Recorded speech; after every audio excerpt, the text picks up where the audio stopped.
नेपाल टी20 league में अगर हम आज की बात करें और आप कहीं ना कहीं अगर आप ये एक्सपेक्ट कर रहे थे कि लोकल प्लेयर्स जो है वो कहीं ना कहीं स्टेप अप करें और परफॉर्मेंस करें इस नेपाल टी20 लीग में, तो अगर आपने आज के दोनों मैचेस मिस किए हैं तो डेफिनेटली कोई काम वगैरह की वैसे इंपॉर्टेंट काम वगैरह वैसे मिस किए तो बात अलग है। लेकिन अगर तो कोई बात नहीं, आप मिस किया जी हाँ काम पहले, लेकिन अगर उसके अलावा आपने स्टडी या काम के अलावा अगर ऐसे मिस कर दिया तो डेफिनेटली आपने बहुत ही अच्छे 2 इनिंग और बहुत ही अच्छी परफॉर्मेंसेस आज लोकल प्लेयर्स की तरफ से मिस आउट कर दी है, जो कहीं ना कहीं कैन जो है हाइलाइट्स प्रोवाइड कराएंगे तो आप जाकर बस जरूर देखिएगा कि किस तरह से आज लोकल प्लेयर्स ने परफॉर्म किया। तो डेफिनेटली आज का डे कहना होगा यार, ये मेरे ख्याल से डे 6 है। जी हाँ, डे 6 करें तो नेपाल टी20 लीग का डे 6 जाकर फाइनली आपको वो मैचेस प्रोवाइड कराया गया है इन 2 मैचेस में जहां पर लोकल प्लेयर्स ने पूरी तरह से स्टेप अप करने की कोशिश की है। मेजॉरिटी ऑफ लोकल प्लेयर्स ने स्टेप अप आज करने की कोशिश की है। फाइनली आखिरकार बैट से वो डे तो आया। आज के इस मैच की बात करें एंड पिछला मैच बहुत अच्छा गया, उसके एनालिसिस हमने डाल दिए, जाकर जरूर सुनिए। और इस मैच की बात करें तो फार west United versus Janakpur Royals के बीच में ये मैच रहा और पहले फार वेस्ट ने बैटिंग की है। फर्स्ट हाफ की बात करें, उसके बाद आएंगे एक बहुत ही जबरदस्त इनिंग संदीप जोरा की, किस तरह की वो इनिंग रही है उसकी बात जरूर होगी। आगे भुवन कार्की की एक बात जरूर करेंगे, जी हाँ क्या है वो आगे जरूर बताएंगे आपको, लेकिन फिलहाल एंड फार वेस्ट से शुरुआत करते हैं। फर्स्ट हाफ किस तरीके का रहा है? बिल्कुल, देखिए फर्स्ट हाफ की बात करें तो यहाँ पर थोड़ा सा मिला जुला रहा। 3 विकेट भी गिरे, 69 रन भी बने हैं और रन बॉल से आपने बेहतर थोड़ा सा ही ज़्यादा रन किया। 60 बॉल पे 59 रन आपने बनाए और 3 विकेट यहाँ ज़रूर गंवाए, विकेट ज़रूर गिरे, जिसका फ़ायदा शुरू में तो नहीं मिला, बिल्कुल भी नहीं मिला, उसका नुकसान ही हुआ 3 विकेट का। बैट्समैन ने बॉल भी खेल ली पर रन्स उतने बनाए नहीं। थोड़ी बॉलें खेल ली है, 17-18 या कहीं 15-20 बॉलें ज़रूर ले ली पर रन्स वो उतने नहीं बना पाए जितने की ज़रूरत थी। 6 ओवर का पावर प्ले भी था, उसके बावजूद भी 10 ओवर में 59 रन बनना और 3 विकेट का गिरना टॉप ऑफ द ऑर्डर में, ये काफ़ी नुकसान हुआ यहाँ पर फार वेस्ट यूनाइटेड को। वो देखते हुए जो अगला फेस आया कुछ और ही कहानी बयान कर रहा था, बात करेंगे। और 27 डॉट बॉल्स यहाँ खेली पहले फेस में फार वेस्ट ने, कम थी 4.3 ओवर आपने डॉट खेली, कम ज़रूर थी पर रन्स थोड़े से और होने चाहिए थे। बिल्कुल होना चाहिए थे, यानी क्लियर कट है कि आप इन डॉट बॉल्स को थोड़ा कम करते तो रन बिल्कुल जी हाँ बढ़ जाते, 80 करीब पहुंच जाता आपका टोटल। उसके बाद सेकंड फेज की बात करें, लेकिन इस फेज में कहीं ना कहीं देव खन्ना ने अपना विकेट गंवाया। एक अच्छा स्टार्ट मिलने, सबसे ज्यादा गुस्सा है तभी आता है जब आपको अच्छा स्टार्ट मिल जाए और फिर आप उसे गंवा दें, उसके बाद आप आउट हो जाए या तो आप 0-1 पे चले जाए तो चलिए समझ में आया कि आप चले ही नहीं, आज आपसे आज हुआ नहीं। लेकिन आपको स्टार्ट मिल गया, आपने 10 का मार्क क्रॉस किया, आपने 15 का मार्क क्रॉस किया, 20 का मार्क क्रॉस किया, उसके बाद अपना विकेट थ्रो कर दिया। तो ये कहीं ना कहीं चीजें बहुत ज्यादा डिसअपॉइंट कर रही हैं और देव पिछले मैच में 40 तक पहुंचे थे, उसके अलावा वो ही ऑन ऑफ मामला उनका हो रहा है। हासिम अंसारी की बात करें, शुरुआत उन्होंने बहुत तेज की, डेफिनेटली वो स्पिन का उन्हें हेल्प मिल रहा था, हमें लग भी रहा था कि पवन श्राफ का ओवर है, शायद इसीलिए उन्होंने वो स्ट्रोक लगाने में कामयाब हो रहे हैं। यहाँ पर अगर पेसर होते तो वो डेफिनेटली इतने फ्रीली वो पहले ओवर में इतने रन नहीं बना पाते और वही हुआ। देखिए जैसे ही सेकंड ओवर में पेसर आए, सोमपाल आए, पहली बॉल में उन्होंने चलता कर दिया। तो ये सबसे बड़ी बात यहाँ पर जरूरत है। हासिम का एक और लगातार फेल यहाँ पर नजर आया। हस्मतुल्लाह सईदी अनफॉर्चुनेटली रन आउट हुए। उसके बाद एंड सेकंड फेज की अगर हम बात करें, यहाँ पर कितने रन बने उसकी बात जरूर आप करिए, किस वजह से बने और क्या रीजन रहा कि भीम और करण आज इतना बेहतर परफॉर्मेंस यहाँ पर दे पाए। नहीं बिल्कुल, और जिस तरीके से आज भीम शार्की ने इनिंग खेली है, बहुत अच्छी इनिंग उनकी रही है। यहाँ पर ठकनी नहीं चाहिए उनकी इनिंग की, बड़ी पारी आई, जीत गई टीम, उस पर यहाँ पर ये इनिंग नहीं रखनी चाहिए, क्रेडिट जाना चाहिए उन्हें जिस तरीके का क्रिकेट उन्होंने खेला। 30 बॉलों में 36 रन नॉट आउट गए हैं। वहाँ ज़रूरत थी एक बल्लेबाज की सेट होने की, खड़े रहने की। अगर दोनों तरफ से विकेट गिरते रहते तो शायद ये 100, 105 या 110 रन का स्कोर मिलता। आपको लग रहा होगा कि रन करण केसी ने मारे हैं, बात जरूर करेंगे कि ज़्यादा फायर पावर कर दिया उन्होंने, ये कर दिया वो कर दिया, लेकिन मैंने कहा लोग भूल जाएंगे, लोग याद नहीं रखेंगे इस चीज़ को। वो 36 को याद नहीं रहेंगे, ये 46 जरूर याद रहेंगे। बस यही है ना, वो फायर पावर। टी20 क्रिकेट ही ऐसा है, टी20 क्रिकेट में छोटी चीज़ें लोग भूल ही जाते हैं, अमूमन याद नहीं रखते। पर ये बहुत अच्छी इनिंग है, भीम शार्की को ये सोच कर चलना चाहिए आगे के लिए, इसी इनिंग की तरह तैयारी करनी चाहिए उन्हें कि सिंगल्स ले, आराम से खेले, अपना विकेट बचाए, थ्रो ना करे तो बेहतर होगा। कितना अच्छा खेले यहाँ, 30 बॉलों में 36 रन नॉट आउट गए।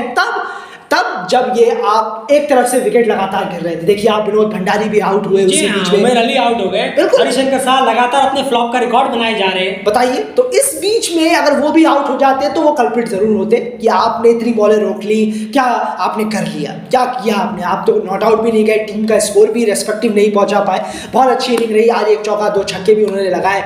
और करण केसी के बारे में आप क्या कहेंगे? उन्हीं की बदौलत, इनकी और भीम शार्की की बदौलत 100 रन बने दूसरे फेस में और सिर्फ 3 विकेट गिरे। बिल्कुल क्लियर कट है। और अभी तो डॉट बॉल्स अगर हम बात करें सिर्फ और सिर्फ 18 है। डेफिनेटली ऐसे ने कहा कि भीम शार्की की अपनी इनिंग की अपनी एक अलग पहचान है। उस इनिंग की जो उन्होंने 36 रन की इनिंग खेली है, उससे भी किसी भी हाल में उस इनिंग से आप क्रेडिट बिल्कुल मत छीनिए। उसके बाद चेरी ऑन द केक और जो फिनिश करने का जो मामला था वो करण केसी ने फाइनली उठाया। और इतनी तेज तर्रार इनिंग उनकी 17 बॉलों में सिर्फ 46 रन उन्होंने मार दिए 17 गेंदों में। बहुत तेज तर्रार रही है। कुछ इसी तरह की इनिंग हम नेशनल टीम में जब मैचेस होते हैं तब उनसे एक्सपेक्ट करते हैं, लेकिन वहां पर अभी तक अनफॉर्चुनेटली खास करके इस साल वो एक पावरफुल इनिंग देखने को मिल रही है करण की तरफ से। लेकिन अगर हम इस मैच की बात करें, यहाँ पर भरपूर उन्होंने दिया और बहुत ही अच्छा टोटल जो है वो कहीं ना कहीं लगा दिया बोर्ड पर। 170 के आसपास का टारगेट जो है वो रख दिया जनकपुर रॉयल्स के सामने चेस करने के लिए, जो किसी भी हाल में आसान नहीं होने वाला था। 169 फॉर 6, 20 ओवर ये फार वेस्ट यूनाइटेड का स्कोर था। उसके बाद यहाँ अगर बॉलिंग की बात करें, क्या आपको लगता है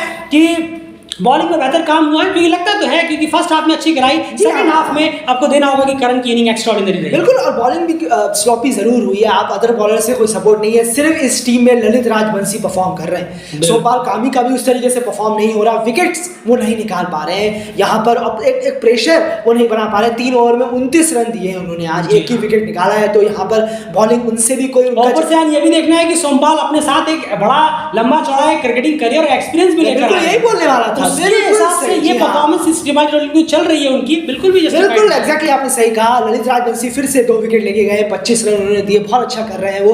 फुल क्रेडिट जाएगा उन्हें जिस तरीके से वो रोकने की कोशिश कर रहे हैं। पर जितेंद्र मुखिया, आदिल आलम सब, आप पवन शराफ ने अच्छी बॉलिंग कराई लेकिन विकेट उन्हें भी नहीं मिला है। विकेट्स चाहिए आपको जब सामने आपको लग रहा हो कि यार, खासकर सोमपाल कामी जैसे बॉलर हो और जितेंद्र मुखिया, आदिल आलम, जो कोई भी साथ ना दे रहा हो, एक ही अगर साथ देगा तो यहाँ तो 4 ओवर का गेम है, सिर्फ 4 ओवर, बाकी 16 ओवर में आप क्या करेंगे? तो यही हाल होगा जो हुआ। 100 रन पड़े, 17 बॉलों में 46 रन मार दिए करण केसी ने।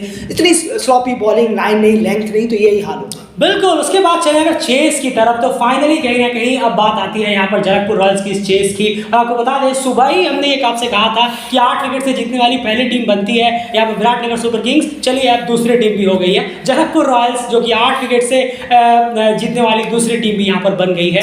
इतने बड़े अंतर से इस मैच को जीता है, लेकिन ये जीतना इस तरह से नहीं आया। And phase by phase comparison करें तो पहला फेस किस तरह से रहा compare to far west united? बिल्कुल, देखिए ये कंसर्न तो जरूर है कि जिस तरीके से पवन शराफ, ट्रेवॉन ग्रिफिथ जो कप्तान है वो भी बिल्कुल फेलियर है। ये पूरी तरह से, तो मैं पिछले डिस्कशन किया भी था। बिल्कुल आपने सही कहा था कि ये बिल्कुल एक स्टेटमेंट के तौर पर है, एक बोल्ड स्टेटमेंट के तौर पर कि हमें ये सीजन में हमें बहुत डिजास्टर जाते हुए दिख रहे हैं ये, और हमें दिख भी सकते हैं, इसमें कोई हैरानी नहीं होगी। ट्रेवॉन ग्रिफिथ अपना कुछ कोशिश करेंगे, शायद अपना टाउन चेंज करें या अपने किसी और को अपनी जगह पर खिला कर देखें, क्योंकि आप कप्तान हैं तो आपको सिर्फ ये नहीं सोचना है कि मैं ओपनिंग ही आता हूं तो ओपनिंग ही करूंगा।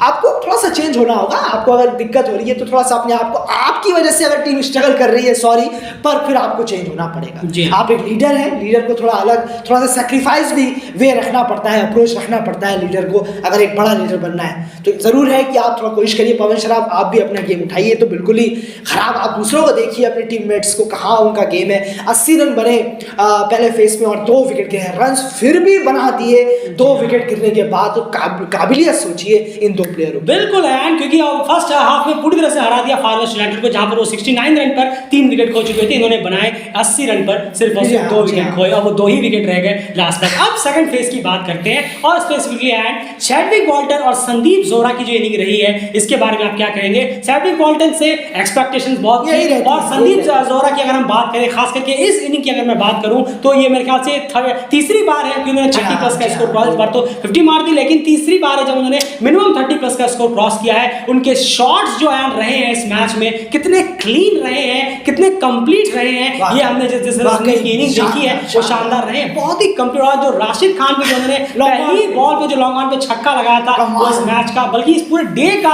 मेरा तो कम से कम पर्सनल फेवरेट शॉट है। एंड आपका क्या कहना है संदीप जोराकी से? नहीं, जरूर देखिए, ये इनिंग हमें इसलिए भी अच्छी लगी है क्योंकि जरूर किसी को ये छक्कों की वजह से अच्छी लग सकती है, किसी को यंग परफॉर्मर है तो उनकी वजह से अच्छी लग सकती है, लेकिन एक चीज जरूर है, यहाँ पर एक चीज गौर करने की है कि आप बाउंड्रीज के बाद कैसा अपना गेम खेल रहे हैं। जी हाँ, ये बहुत बड़ा एक इंपॉर्टेंट चीज है, समझने वाली चीज है। आप एक बाउंड्री के बाद आखिर अपना गेम कैसे कर रहे हैं। एक बाउंड्री के बाद ना तैश में आ जाता है बल्लेबाज। जी हाँ, ज्यादातर तैश में आ जाता है, और वो भी इतने यंग मैच्योर होने के बाद, झटके लगने के बाद, फ्लॉप होने के बाद आपको पता चल जाता है कि अरे यार ये एक छक्का एक चौका कुछ नहीं होता, लंबी पारी चाहिए होती है। लेकिन इस एज में एक चौका एक छक्का दिमाग को घुमा के रख देता है। अबे मेरे पास तो इतनी पावर है क्या यार, मुझे मालूम ही नहीं था, मैं तो ग्राउंड ही क्रॉस कर दूंगा, ले फिर एक और छक्का।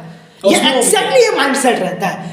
और ये यहाँ पर हमें बिल्कुल भी शटर बंद, इस शॉट को उन्होंने, इस दिमाग को, इस सोच को उन्होंने अपने बॉडी लैंग्वेज में, अपने क्रिकेट में आज के दिन नहीं लाना। ये दूसरी बार है जी हाँ, 46 वहां पर जिताया था, वहां पर भी उनका ये अप्रोच देखने को मिला था और ये देखकर अच्छा लगा कि ये 46 के बाद ये दूसरी बार भी उन्होंने ये अप्लाई किया आज की इनिंग में। शॉट्स क्या शानदार रहे, बिल्कुल सही कहा आपने। वो छक्का भी मैंने देखा जब हम देख रहे थे मैच, जब उन्होंने मिड विकेट की तरफ मारा, इतनी जोरदार पेसर बॉलर थे, उन्होंने खाली ऐसे किया और वो बॉल छक्के की तरफ गई, तो वहां पर वो मार सकते थे आराम से। लास्ट में 6-7 रन चाहिए थे, आराम से वो एक छक्का मारते, कोशिश करते, लेकिन अपना विकेट भी गंवा देते। जी हाँ, क्या फायदा होता, आप नॉट आउट तो गए नहीं, आपने लंबी इनिंग खेली। ये उनका माइंडसेट जरूर रहा होगा कि मुझे नॉट आउट जाना है और नॉट आउट यहाँ से निकल के जाना है, तो वो स्टार बना हुआ आना चाहिए, यानी कि नॉट आउट का। जी हाँ, बिल्कुल सही कहा आपने। और ये इनिंग रही है। और मैं आपको एक चीज और यहाँ पर बताऊं, जब 10-12 रन टीम को चाहिए थे तो वो अब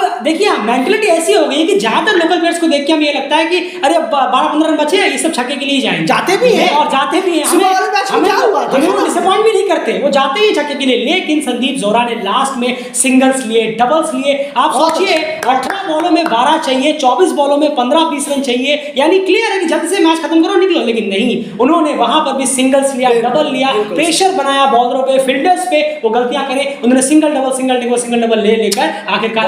और चैडविक ने भी यहाँ पर एक जबरदस्त इनिंग खेली है, उसमें कोई दोहराई नहीं है। और चैडविक से हैरान भी नहीं हुआ है क्योंकि वो T20 क्रिकेट में तो बहुत बड़े नाम है, लेकिन उनकी तरफ से जो इनिंग आई है वो दूसरी बार ये भी उनकी तरफ से आई, और संदीप की तरफ से भी ये दूसरी बार आई है। तो लोकल प्लेयर की तरफ से ज्यादा खुशी होती है कि इस तरह की इनिंग आई है।